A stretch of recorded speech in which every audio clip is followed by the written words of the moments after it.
success, yes. But there's this story, the very first teacher that I had, she was actually my neighbor, and I didn't know it for years. And she wanted me to finish a quilt, and this is before I ever made beads. And I talked to her and I said, all right, so we traded. I traded for $550 of her prize-winning beads. She's on the front of books and everything. And I finished her quilt.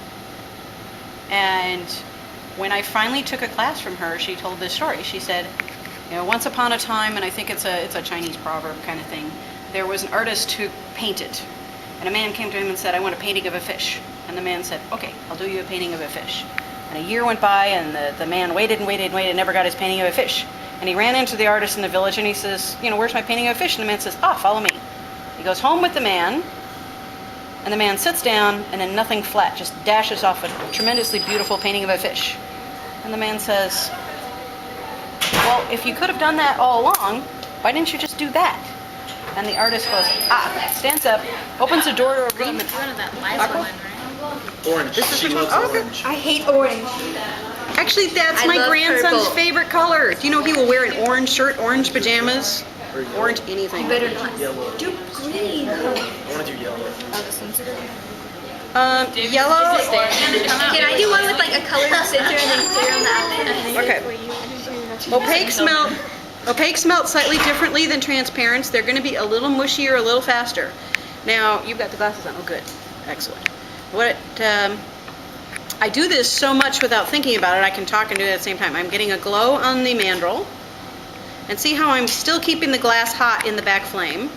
And I'm going to touch it to the top of the mandrel, turn the mandrel away from me, and I am not in the flame when I am doing this. Okay? And then I'm just going to round it up in the flame. And I'm not going way down here. I'm staying up, especially with this. This is a copper base. And what happens is copper actually leaves all these molecules sticking up like that. And they can bond with the carbon that's coming off if you have a reduced flame.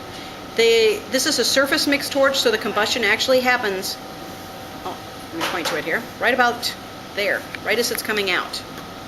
So we're trying to stay in a neutral portion of the flame. That is where the fuel has all been, mostly at least, burned up by the oxygen. Now, if you'll notice, there's kind of like a little sparkly thing. You may not be able to see it if you don't have on the special glasses. Can you see the little sparklies? Let me show you. Okay, come on. There, did you see that? Yeah. Okay. We're actually burning up a certain amount of the colorant when we're doing that, and we don't actually want that to happen. So then dots. Well, for this we can use commercial. We've got some very nice, very, very nice fuchsia beads over here to my right. Actually, I'm not kidding.